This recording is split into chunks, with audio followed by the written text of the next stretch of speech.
నమస్తే. Smart phone ధ్యాసలో పడి రాత్రివేళ ఓ 17 ఏళ్ల అమ్మాయి ఎలాంటి కష్టాలు పడిందో తెలిపే కథ ఇది. హైదరాబాద్లో జరిగిన యథార్థ సంఘటన ఆధారంగా రూపుదిద్దుకున్న ఈ కథ ప్రతి ఒక్కరి మనసును మెలిపెడుతుంది, ఆలోచనలో పడేస్తుంది, జాగ్రత్తగా ఉండేలా చేస్తుంది. ఒక్క హైదరాబాద్లోనే కాదు, ఇలాంటి ఘటనలు మీ ప్రాంతంలో జరగచ్చు, ఇంకే ప్రాంతంలోనైనా జరగచ్చు. ఇక అసలు కథలోకి వెళదామా? హైదరాబాద్ సిటీ రాత్రి కూడా నిద్రపోదు. అర్ధరాత్రి కూడా రోడ్లపై వాహనాల మోత మోగుతూనే ఉంటుంది. వీధి లైట్ల విద్యుత్ కాంతుల మధ్య రోడ్డుపై ఒక సిటీ బస్సు వెళ్తోంది. స్టాప్ వచ్చినప్పుడు ఆగుతూ, ప్యాసింజర్లను దింపుతూ, ఎక్కించుకుంటూ వెళ్తోంది. అదే బస్సు లోపల 17 ఏళ్ల అంజలి కిటికీ పక్కన కూర్చుని ఉంది. ఆమె ముఖం తన స్మార్ట్ ఫోన్ నీలిరంగు కాంతితో వెలిగిపోతోంది. ఇయర్ ఫోన్లు పెట్టుకుని స్మార్ట్ ఫోన్లో ప్లేలిస్టును స్క్రోల్ చేస్తోంది. పాటలు వింటూ, చాట్ చేస్తూ బయటి ప్రపంచాన్ని మర్చిపోయింది. రోడ్డు పక్కన చిరు వ్యాపారులు సర్దుకుంటున్నారు, షాపులన్నీ మూసేస్తున్నారు. అంజలి మాత్రం తన డిజిటల్ ప్రపంచంలో మునిగి తేలుతోంది. బస్ స్టాప్లు వస్తున్న విషయం కూడా అంజలి గుర్తించలేనంతగా స్మార్ట్ ఫోన్లో లీనమైంది. ఒక్కో స్టాప్ దాటుతున్న కొద్దీ బస్సు ఖాళీ అవుతోంది. 7-8 మంది ప్యాసింజర్లు మాత్రమే మిగిలారు. అప్పుడే బస్ ఎక్కిన ఓ ప్యాసింజర్కు టికెట్ ఇచ్చి మిగతా ప్రయాణికులను లెక్కిస్తూ కండక్టర్ ముందుకు కదిలారు. అప్పటికే అలసిపోయిన అతడి ముఖంలో కరుణ, జాలి మాత్రం కనిపిస్తున్నాయి. స్మార్ట్ ఫోన్లో లీనమైన అంజలిని పిలిచాడు. ఆమె వినిపించుకోలేదు. మెల్లగా ఆమె భుజం తట్టాడు. ఉలిక్కిపడిన అంజలి వెంటనే ఒక చెవిలోంచి ఇయర్ ఫోన్ తీసింది. ఏమమ్మా, ఎక్కడ దిగాలి అని అడిగాడు కండక్టర్. ఓ అదా, హయత్ నగర్ అని మెల్లగా సమాధానం చెప్పింది. కండక్టర్ నుదురు చిట్లించి కిటికీలోంచి బయటకు చూశాడు. తర్వాత ఆమె వైపు తిరిగి, హయత్ నగర్? ఆ స్టాప్ దాటేసి 20 నిమిషాలైంది. ఇప్పుడు మనం ఎక్కడున్నామో తెలుసా? అబ్దుల్లాపూర్ మెట్లో ఉన్నాం. అంజలి గుండె ఆగినంత పనింది. ఆమె నిటారుగా కూర్చుంది. ఆ తడబాటులో ఆమె ఫోన్ ఆమె ఒడిలో జారిపోయింది. ఏంటి, అబ్దుల్లాపూర్ మెట? కిటికీలో నుంచి చూస్తూ మాట్లాడుతోంది. ఆమె గొంతు వణికింది. వెంటనే ఫోన్ వంక చూసింది. టైం రాత్రి 11:02 ఒంట్లో భయం మొదలైంది. ఒళ్ళు బిగుసుకుపోయినంత పనైంది. సిటీకి దూరంగా ఉన్న ఆ ప్రాంతంలో ఒంటరిగా ఉండడం ఎలా? ఈ ఆలోచనే ఆమెను నిలువెల్లా వణికించింది. భయపడుతున్న అంజలిని చూసి కండక్టర్ దగ్గరకొచ్చి ఓదార్చాడు. ఫోన్లలో మునిగిపోయి బస్టాపులు మిస్ చేసుకుంటున్న వాళ్ళు ఎక్కువయ్యారంటూనే భయపడకండి అని సర్ది చెప్పాడు. ఇప్పుడు ఇంటికి ఎలా వెళ్తారు? ఎవరైనా వచ్చి తీసుకెళ్తారా అని కండక్టర్ అడిగాడు. అంజలి తలూపింది. వేళ్లు తడబడుతుంటే తన తండ్రి నంబర్కు డయల్ చేసింది. అప్పటికే అబ్దుల్లాపూర్ మెట్ బస్ స్టాప్ వచ్చింది. బస్సు నెమ్మదిగా ఆగింది.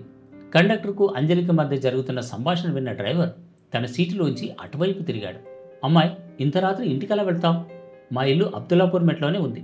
నా భార్యకు ఫోన్ చేస్తాను, ఆమె వచ్చి నేను ఇంటికి తీసుకెళ్తుంది. ఈ రాత్రికి ఇక్కడే ఉండు. ఇంత రాత్రి రోడ్డుపై ఒంటరిగా ఉండడం మంచిది కాదు. పక్క ఊర్లో బస్ హాల్టింగ్ ఉంది. ఉదయం 5 గంటలకే తిరిగి వస్తాం. అప్పుడు ఇదే బస్సులో నేను హయత్ నగర్ తీసుకెళ్తాం అని అన్నాడు. అందుకు ఆమె ఒప్పుకోలేదు.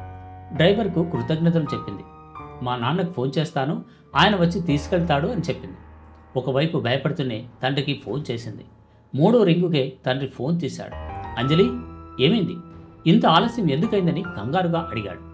నాన్న, నేను నా బస్ స్టాప్ మిస్ అయ్యాను. నేను అబ్దుల్లాపూర్ మెట్లో ఉన్నాను. ఆమె గొంతు పెగలడం లేదు. మీరు వచ్చి నన్ను తీసుకెళ్తారా అంటూ నసికింది. అది విన్న వెంటనే తండ్రి షాక్ అయ్యాడు. నీ ఉన్న చోటనే ఉండు, ఒంటరిగా ఎక్కడికి వెళ్ళకు, సరేనా అంటూ తండ్రి జాగ్రత్త చెప్పాడు. ఇదంతా గమనిస్తున్న బస్సు డ్రైవర్, కండక్టర్లు అదే బస్సులో డ్యూటీ ముగించుకొని ఇంటికి వెళుతున్న తోటి డ్రైవర్, కండక్టర్కు అంజలి బాధ్యతను అప్పగించారు. బస్సు ముందుకు కదిలింది. ఇంటికి వెళ్లాల్సిన డ్రైవర్, కండక్టర్ అంజలిని కనిపెట్టుకుని అక్కడే ఉండిపోయారు. అంజలి తండ్రి కోసం నిరీక్షిస్తున్నారు. అంజలి బస్ స్టాప్లో బెంచ్పై కూర్చుని నాన్న కోసం వెయిట్ చేస్తోంది. కాసేపు ఫోన్ వంక, మరి కాసేపు రోడ్డు వైపు తండ్రి కోసం ఎదురు చూస్తోంది. క్షణం ఒక యుగంగా గడుస్తోంది. దూరంగా వాహనాల హారన్లు, వీధి కుక్కల అరుపులు భయపెడుతున్నాయి. చల్లని గాలి ముఖానికి తగులుతోంది. అయినప్పటికీ అలాగే కూర్చుని ఉండక తప్పలేదు. క్షణాలు భారంగా గడుస్తున్నాయి. అప్పుడు అంజలి తన తండ్రి గురించి ఆలోచిస్తోంది. ఎప్పుడూ తన గురించే ఆలోచించే తండ్రి ఉన్నందుకు సంతోషపడాలో, రాత్రివేళ తన తండ్రికి ఇబ్బంది పెట్టినందుకు బాధపడాలో అర్థం కాని పరిస్థితి. సమయం రాత్రి 11:28 స్కూటీ హెడ్లైట్లు చీకటిని చీల్చారు. ఆమె తండ్రి స్కూటీ వచ్చి ఆగింది. టెన్షన్ పడుతున్న ఆయన అంజలిని చూడగానే కాస్త రిలాక్స్ అయ్యాడు. అంజలి అని పిలుస్తూ ఆమె వైపు పరిగెత్తాడు. అంజలి కూడా తండ్రి వైపుకు పరిగెత్తింది. తండ్రి వైపు చేతులు చాస్తూ, క్షమించండి నాన్న, ఇలా జరుగుతుంది అనుకోలేదు అంది. అప్పుడు తండ్రి, "ష్, పర్వాలేదు, నువ్వు సేఫ్గానే ఉన్నావు కదా, అది చాలు" అంటూ కూతురిని ప్రేమతో దగ్గరికి తీసుకున్నాడు. అప్పటిదాకా అంజలిని కనిపెట్టుకుని ఉన్న డ్రైవర్ కండక్టర్లు అతడి వద్దకు వచ్చి, "మంచి అమ్మాయి సార్, ఫోన్లో పడి బస్ స్టాప్ మర్చిపోయింది, జాగ్రత్తగా చూసుకోండి" అని అన్నారు. అంజలి తండ్రి కృతజ్ఞతగా తల ఊపాడు. ఆమెను కంటికి రెప్పలా కనిపెట్టుకుని ఉన్నందుకు వారికి ధన్యవాదాలు చెప్పాడు. అప్పటిదాకా భయపడుతూ కూర్చున్న అంజలి స్కూటీ ఎక్కి కూర్చుని తండ్రిని గట్టిగా పట్టుకుంది. అప్పటికి గాని ఆమె భయం పోలేదు.